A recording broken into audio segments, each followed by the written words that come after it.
sixirolihii ugu horeeyay ee adduunka basharka yaa baray cilmiga sixirka. assalaamu calaykum waraxmatullaahi wabarakaatuh.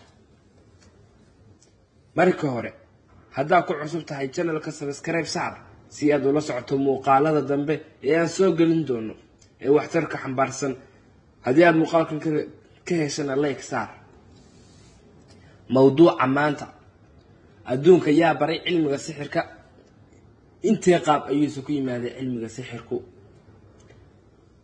waxa aan shaki inagaga jirin xadaaradii ugu horeysay ee adduunka waxay ahayd baabil qarniyadii nebi nuux wixii ka dameeyey. waxaa sixirka adduunku ku yimaaday laba hab. labadaas habna waxa ay ka dhaceen isla boqortooyadii baabil laakiin laba xilli oo kala duwan. qur-aankana labadaas wuu xusay walow mid ka mid ah uusan ku xusin inuu yahay sixiroole ee uu sheegay inuu yahay gaal weyn. nebiguna sala allahu calayhi wasalam wuu inoo sheegay.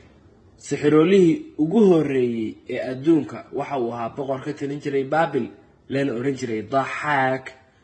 waxaana kutubta carbeed qaar qoraaniin saaxaak waana isku qof sababtoo ah luuqadaha qaar baa xarafka xa u akhriya ha. waxaa dhalay kancaan ibnu koosh oo ahaa wiilka xaam ini nebi nuux calayhi assalaam. abtiriskiisuna yahay daxaak ibnu kancaan ibnu koosh ibnu xaam ibnu nuux calayhi assalaam. waxaase shaki ku jirin naanaystiisu inay ka caansaneed magaciisa laguna naanaysi jiray boqor namruud. waxa uu ahaa sixiroolihii ugu horeeyey ee adduunka keena cilmiga sixirka waxaana baray shaydaanka loo yaqaano lucifer sida ay dhigayaan in kitaabo badan kana mid yahay kitaabka antikhristos. waxa uu ahaa boqorkii ugu horeeyey ee madaxiisa lagu xiro taashka boqorada madaxa loo saaro waana fikrad uu ka soo xigtay boqorkii jinniga ee xilligaas. waxa uu ahaa qofkii ugu horeeyey ee shirqool dhagaraysan qof ku dila.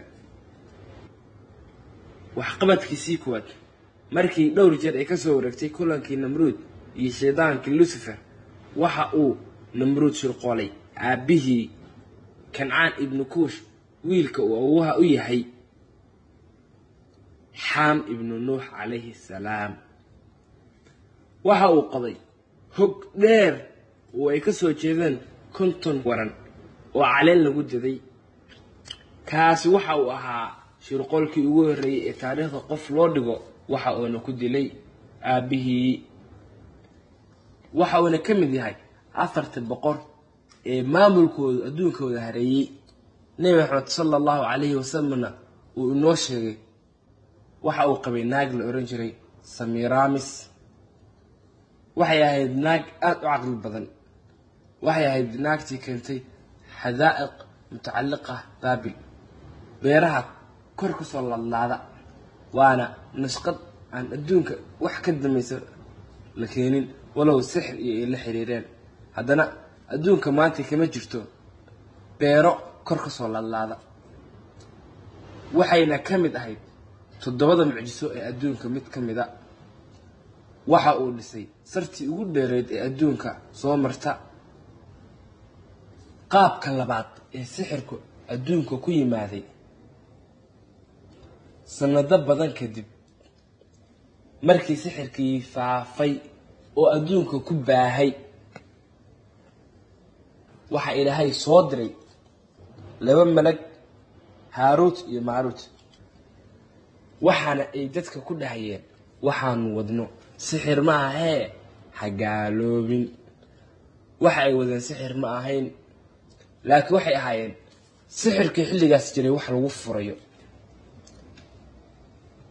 marka waxa ka bartay gabar la oran jiray inaana. kitaabta qaarkood waxay qoraan faynuus baa la dhihi jiray. isku soo duuduubo boqorada jacaylka adduunka loona aqoon jiray xilligeedii ilaaha jacaylka gaalada xilligaas u aqoon jiray. kadib gabadhaas baa ka baratay wayna bedeleen. gaaladiina waa bedeleen sixirkii way bedeleen. waxayna ka soo saareen sixir labaad oo ka dhibaato iyo halis badan sixirkii hore. sixirka nooca loo yaqaano sixirul aswad al iqbaal madiidada Soomaalidu u taqaano. sixirkaas baa ka soo baxay markii labaad.